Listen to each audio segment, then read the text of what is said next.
From the Watson Institute for International and Public Affairs at Brown University, this is Trending Globally. I'm Dan Richards. In February, elections were held in Africa's most populous country, Nigeria. The victor was political veteran Bola Tinubu, but that doesn't mean the election wasn't without its surprises. The progressive politician Peter Obi galvanized young people in the country around issues of government accountability, transparency, and the need for generational change. And he came closer than any third-party candidate has in Nigeria's modern history to winning the presidency. So what to make of Obi's surprising performance in the election? And what does it mean for the future of Nigeria, a country of some 220 million people that, by some estimates, may pass the US as the world's third most populous country in the coming decades? As our guest on this episode explains, there's one realm where so many of the issues Peter Obi ran on seem to come to a head in Nigerian politics: the country's infrastructure.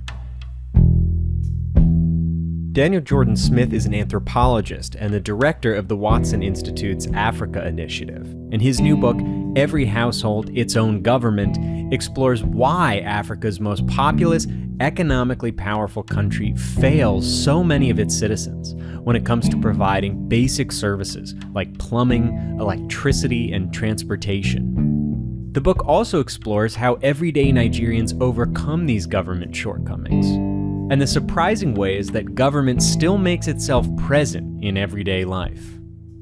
On this episode, what the daily struggle for basic services in Nigeria can teach us about the politics and future of a country that will play an increasingly important role in global affairs in the coming decades.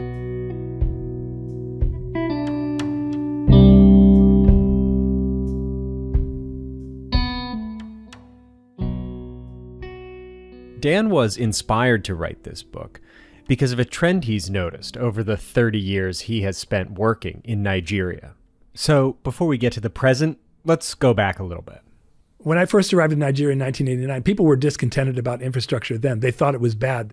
Water didn't run reliably in many people's houses. Same goes for the electricity. And as Dan explained, the state of the country's infrastructure back then spoke to a feeling many people had at the time, that in 1989, the country was past its prime.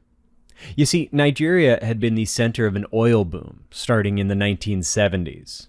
OPEC had been formed in the 70s, and so oil prices were high. The value of the Nigerian currency, it was very strong.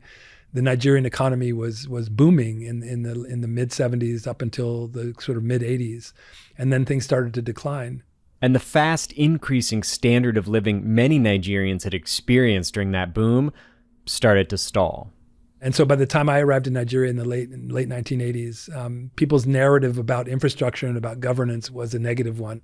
Over the next decade, a lot would change in the country.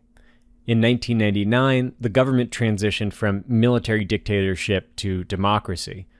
The population grew, the economy grew, but the infrastructure? The situation was worse. And it kept getting worse.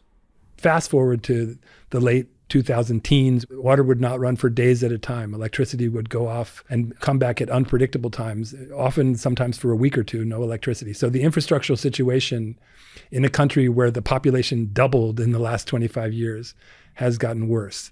Starting in the 20-teens, Dan decided to set out to try and understand why was infrastructure still getting worse in a country that, by many measures, had been growing like gangbusters? And furthermore, what can this sorry state of infrastructure teach us about the politics and economics of this country? These are big questions. But to answer them, Dan started small. He started by following the daily chores and habits of one family as they tried to secure the basics of their daily life, things that the government was not providing for them: water, electricity, education, security and safety, transportation, and communication. And so the family that I profiled was a husband and a wife and their children. They're a typical family in that they face these daily challenges for everything from water to electricity to transportation and security. They live in Umuahia, a city of about 350,000 people in southeastern Nigeria. The father runs a store in Umuohia's main market, and the mother primarily works at home. They have 4 children, the oldest of whom we'll call Ogechi, which is a pseudonym. We're not going to cover all the facets of daily life that Dan does in his book, but we are going to look at 3. 2 that share a lot of similarities, and then 1 that is a little different. Let's start with the first thing this family needs when they wake up every day: water. There are taps in their house, connected to the municipal water system. There's a bathtub there. There's a toilet. There's a tap in the kitchen. But for reasons we'll get into a little later, the plumbing in their house, it almost never runs. Occasionally, the municipal water does come on, and so families like Ogechi's will take the bathtub and put the plug in it and turn the water on and leave it on when it's not running, in hopes that they'll catch the water when it is running, which can be a risky proposition if no one's home, if it overflows. But most times that doesn't happen. Most times there isn't water. Instead, the oldest daughter, Ogechi, gets up every morning at 5:30, 6 o'clock, takes a wheelbarrow down to a nearby borehole that some entrepreneurial neighbor has had dug in their compound, fills these 50-liter plastic jerry cans with water. They're very heavy, and she does this every morning, has to fill several of them and then tote them back up the stairs to the second floor of her building, and fills up the various buckets and tanks and things they have inside the house. Not every household has a young, able-bodied person who can do this kind of task. For example, just below Ogechi's family, neighbors downstairs, an older couple that lives downstairs from them doesn't have any kids of the age that can tote that kind of water. So they buy water from a guy who makes a living by carting around jerry cans of water in the neighborhood in these fabricated push carts that hold 6 or 8 of those 50-liter jerry cans. He goes around and sells them at a slight markup from what it would cost to buy it right at the borehole. Now, if you have enough money, you can avoid having to buy jugs of water altogether. A wealthier neighbor, and you see this all over Nigeria, a wealthier neighbor who owns the house they live in has built concrete platforms at the level of the roof that have these 1,500-liter tanks at the top, and they get their water from tanker trucks that go get water in the river, or maybe get water from the municipal water supply that sells it to them instead of it being pumped through the pipes, and they fill their tanks accordingly. There are all these different levels at which people are coping with the water infrastructural deficit, all of them combining some entrepreneurial activity by someone who's trying to make a living by making up for the difference of what the state fails to provide. With water in the house, if not in the pipes, on to the next task, turning the lights on. Ogechi's family, their house is connected to the national power grid, so they sometimes get electricity from the national power grid. They pay a tariff for the electricity that they receive, although there's often a lot of complaining among consumers that the tariffs are not aligned with the electricity they get. They get these relatively big bills and they don't get electricity. This is somewhat common for middle-class Nigerian households, despite the fact that electricity is a service the government nominally provides its people, which makes the National Electrical Service a source of much frustration and derision in the country. The national electricity grid was run by something called the National Electric Power Authority, NEPA for short. This is an acronym that many Nigerians started to take to stand for something else. No electric power always. Or no electric power anytime. In 1999, the government renamed the organization, perhaps to try and fix its sagging reputation. And they came up with the new name for the parastatal in Nigeria was Power Holding Company of Nigeria, PHCN. The rebrand did not go as planned. People quickly came up with new meanings for the acronym PHCN. First one was, please hold candle now. And Dan's personal favorite, problem has changed name.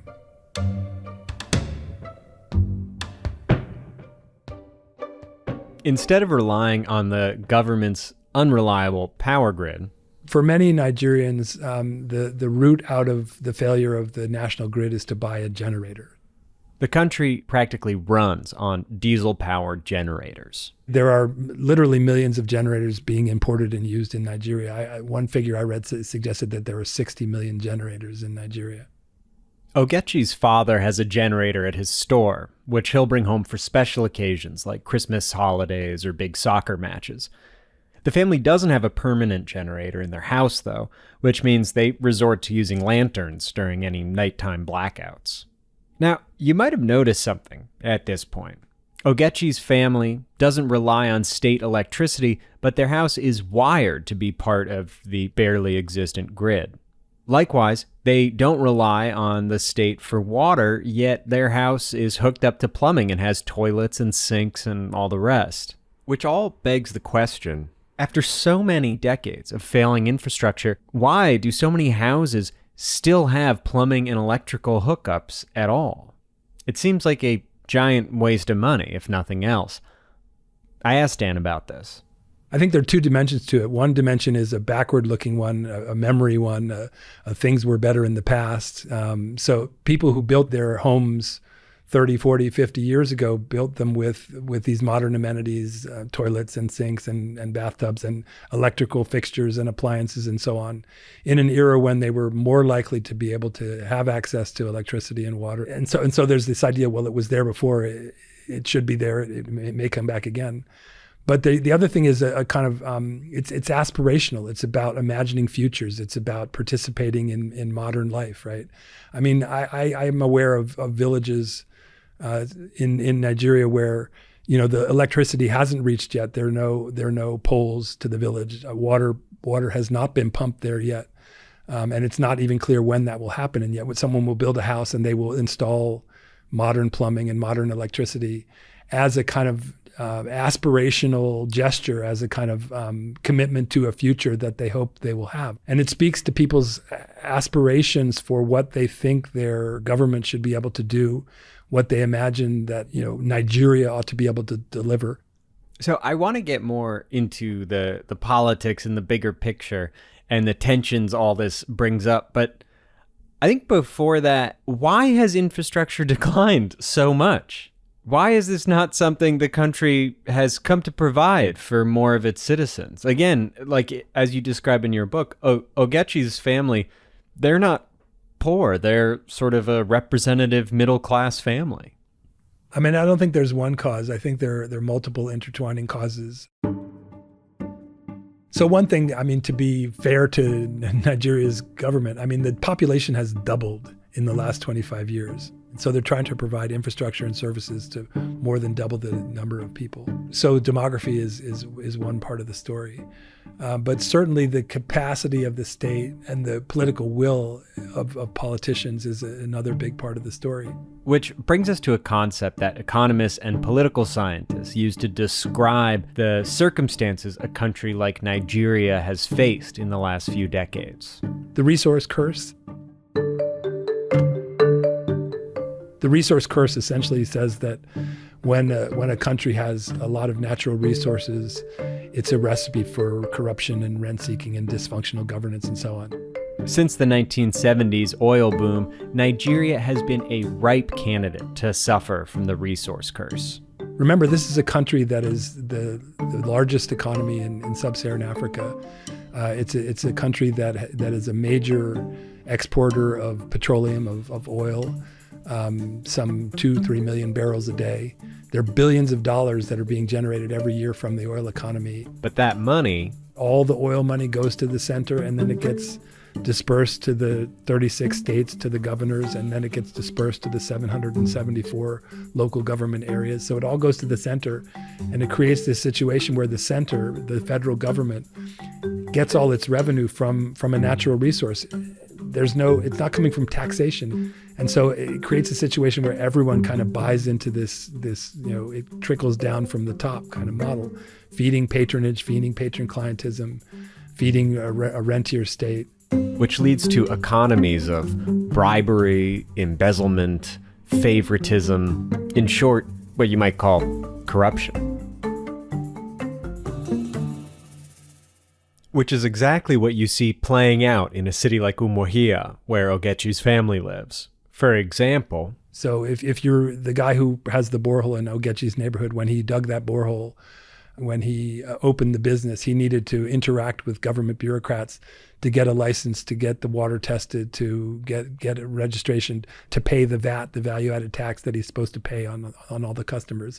Or if he wasn't getting those registrations and those licenses, he was paying a bribe in order not to do so. Or most aggravatingly to Nigerians, and very common, he was paying a bribe in order to get the licenses and the registrations and so on. So if you were an entrepreneur trying to dig a borehole or start a private primary school or something like that, the bureaucrat that you're dealing with could be playing the official rules, or he could be looking to go the informal route. He could be looking to make this a personal encounter.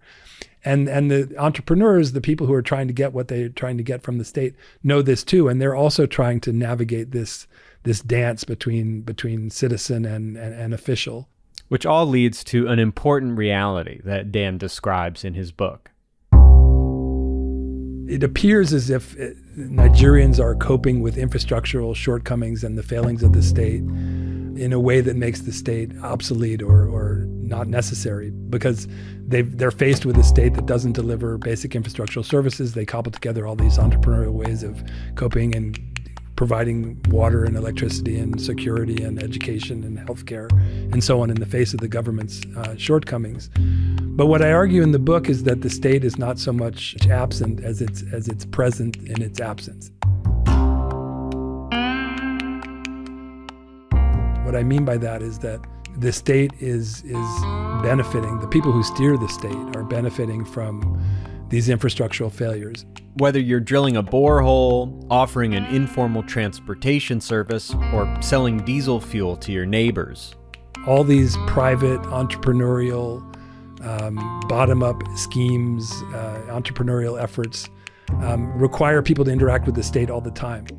So ironically, for Nigerians, their experience of citizenship is the citizenship they experience when they have to deal with the state in the context of navigating the state's failures, right? And for the people who steer the state, their power comes, at least in part, by the power that they can wield because people have to deal with them because they're not providing the services that they're supposed to.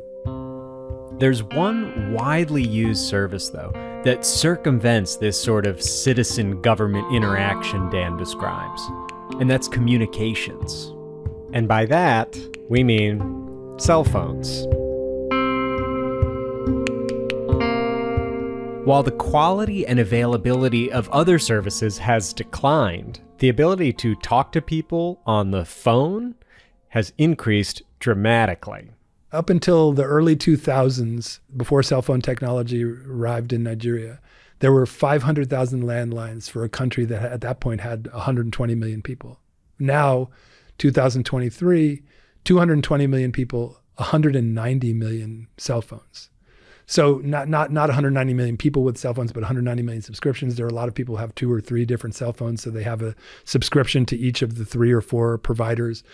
Still, I mean, you can go into what I would consider a very poor household in urban Nigeria and many poor rural households, people who don't have any other modern technology, people who maybe can't afford a bicycle, they have a cell phone.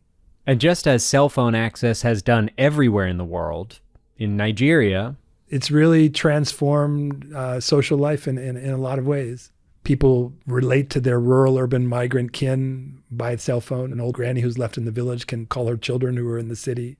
Young people are savvy with all these social media. People are using Facebook and TikTok and Instagram and all that kind of stuff. It's playing out in terms of things like matchmaking for marriage. It's playing out in terms of business relationships. So why are cell phones so ubiquitous, while water still often has to be carted into one's house in a wheelbarrow filled with jugs? Part of the reason is that telecommunication services in Nigeria, like in much of the rest of the world, they're not public utilities, they're private. And in fact, the old public utility that provided the 500,000 landlines was called NITEL, the Nigerian Telecommunications something or other. And once cell phones took off, this was around 2005 or 2006, there were 3 or 4 multinational companies, South African companies, European companies that came in. Meanwhile, Nitel, the government entity, tried to launch its own cell phone service, and Nigerians avoided it like the plague. They're like, there's no way we're going to trust this same government provider to provide this infrastructural service. reading the chapter in your book on cell phones, it almost felt like, and tell me if and how I'm getting this wrong, but it almost felt like this sort of advertisement for global neoliberalism in some way, where it was like the infrastructure, when it's provided by some huge multinational corporation where they can own a satellite that pipes it right to the individual, it can work for everyone more broadly, you know, as opposed to these services that are semi-connected to government agencies that fail. Yeah, I mean, so I guess one could interpret it the opposite way, which is what I would do. And rather than being an advertisement for neoliberalism or neoliberal provision of infrastructure, it's a reminder that the vast majority of infrastructural services are not like cell phones. The vast majority of infrastructural services can't depend on a satellite and a cell phone tower. They require a kind of social, political, government commitment to infrastructure as a public good. So when infrastructure is a public good and not something through which a multinational company can profit, you potentially get a situation like you have with water and security and transportation and so on in Nigeria. I mean, if there were a neoliberal fix for water, for security, for transportation, for electricity, and Nigerians would take it. Like they don't have a horse in the game as to whether it's, bending socialist kind of governance model or a neoliberal model. They don't care. And as Dan made clear, these private companies create many of their own problems. There's still a fair amount of discontent about it. I mean, Nigerians pay relatively high tariffs for using their cell phones. At the very beginning, the first 5 years or so, they were paying, 15, 20, 25 cents a minute for calls, right? Which is a lot in a Nigerian context. And so the result of that was a lot of popular discontent. And that resulted, like a lot of discontents around infrastructure do, it resulted in these kind of conspiracy theories, these rumors about what was really going on. There's still this idea that some people are getting really rich from being in charge of the cell phone companies and the governments that grant the licenses and so on. And the poor, the average Nigerians, are still paying exorbitant fees for using these very attractive new technologies. Yeah, it's an interesting mix, I feel like, throughout the book of optimism and pessimism and things like building plumbing in your house because things will get better, but then maybe with an idea also in a new technology like cell phones, it's like, well, of course the old bad corruption is going to like figure its way into it. There's an interesting tension there. Yeah, I mean, it's a tension that is characterized kind of Nigerian social, cultural, political life ever since I've worked there, which is now, again, over 30 years. People are, I mean, I guess it shouldn't be surprising, as contradictory as humans are, but people are, in the same breath, incredibly optimistic about the future. It's a very hopeful place. There are these different polling entities, surveys in African countries, and Nigerians always come out near the top in terms of hopefulness, but they also come out near the top in terms of discontent. It's a very interesting dynamic. So, going back to the election this year, what role did the country's infrastructure play in how people assessed candidates? Or maybe I should first ask, what were the main issues driving voters just generally? It's a complicated question. I mean, I would argue that that in any election, the capacity of the people running for the election to deliver, to as Nigerians say in Nigerian English, to perform, is central. And what do Nigerians mean when they say they want their politicians to perform? What they mean is they want them to deliver the basic dividends of democracy. They want them to deliver development. They want them to deliver infrastructure and social services. They want the economy to turn around. They want there to be educational opportunities for their children that turn into jobs for their children, that turn into incomes that people can live off of. So there are very tangible things about economic opportunities and infrastructure and social services.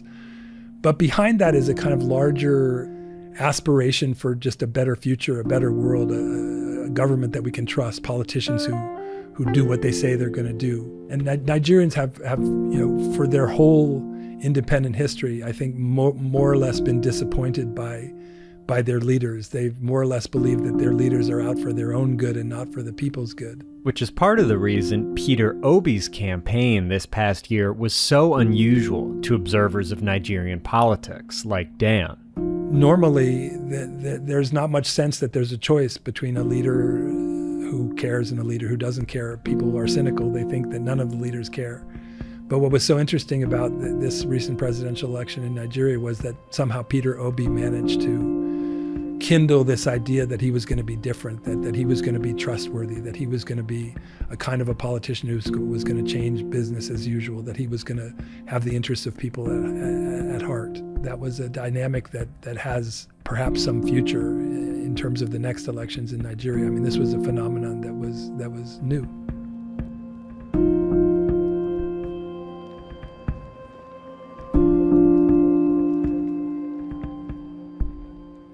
Were there specific aspects of the platform of Peter Obi's campaign or other leading candidates specifically around infrastructure?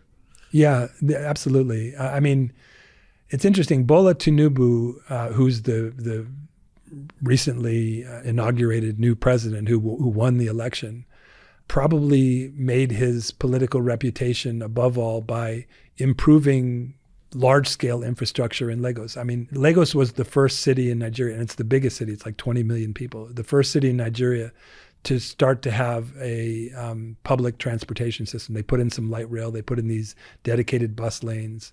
They bought lots and lots of new buses and so on. And he very much made his demonstrated improvement of Lagos as a pillar of his campaign. That being said, Peter Obi won Lagos State. So Bola Tinubu was the governor of Lagos from 1999 to 2007, had this reputation as really improving things in the city, but he lost the city. I think Tinubu probably lost because despite the improvements in infrastructure in Lagos, that huge urban agglomeration was a place where young people's frustrations were at a peak, where there were so many discontented young people, where social media is most accessible, where the idea that some sort of modern, different, let's change the old way of doing politics really caught on. That's the optimistic take, that swarms of young people are searching for a new way forward for Nigerian leadership. There was also a more pessimistic explanation floating around for why Peter Obi did so well in Lagos in particular. Another theory is that for those who think that the election was rigged, and again, as I said at the beginning, it's really hard to know. Another theory is that Tinubu's people purposely had them lose Lagos, so when they stole the election for the whole country, they can say, "But he lost in Lagos. It can't be rigged if he lost in Lagos." I don't think that's true, but I think it's not surprising that would be a conspiracy story that Nigerians would tell themselves, that with this history of corruption and rigged elections and so on, maybe Tinubu was such a mastermind that he purposely lost his home state so that it would be a cover for stealing the rest of the election. So thinking about the role of young people in this election, it also made me wonder, you followed Ogechi and observed her daily life for a while as she tried to make up for the services that the country was failing to provide households like her family's. What was her view of the election or of Nigerian politics in general? Yeah, I mean, Ogechi embodied in many ways the contradictions that we've talked about already between hope and cynicism, between optimism for the future and resignation. I mean, she's very aware and critical of the failures of the state to provide basic infrastructure and social services. She complains about her daily routine of having to carry all this water up to an apartment that doesn't have electricity. So 18 years old, grew up in Umuahia, this small city, very much attuned to the problems that plague her country, but also very ambitious and hopeful for the future, right? I mean, she still thinks that at some point things will change, and that if she gets an education and if she learns about the world and exposes herself to the rest of the world and to education and so on, that she's going to find a better future.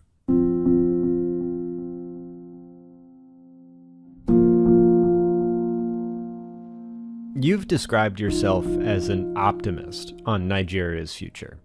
What makes you feel optimistic about the future of this country? I mean, Nigerians. You can go to a lot of places around the world and not feel the irrepressible hustle, ambition, wherewithal, stick-to-itiveness, go get it. I mean, Nigerians are incredibly ambitious people, willing to work hard to get what they want. And Dan doesn't see this ambition only focused on the individual or on the single household. He thinks many people in Nigeria do want a more systemic change.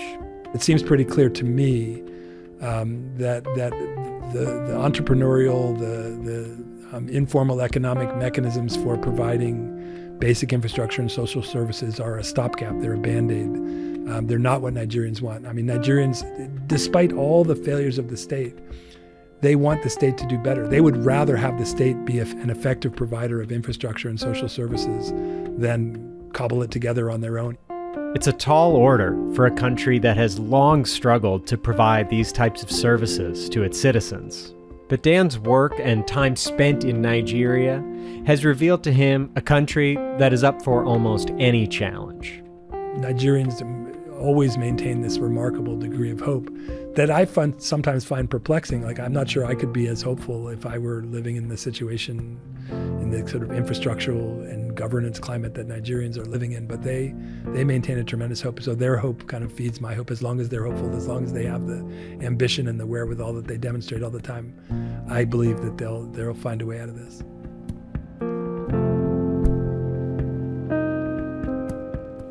Daniel Jordan Smith, thank you so much for coming on to Trending Globally. My pleasure.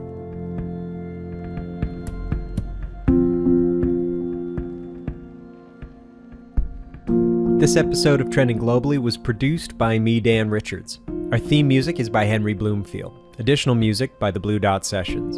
If you like the show, please leave us a rating and review on Apple Podcasts or Spotify or wherever you listen to podcasts. And if you haven't subscribed to our show, please do that too.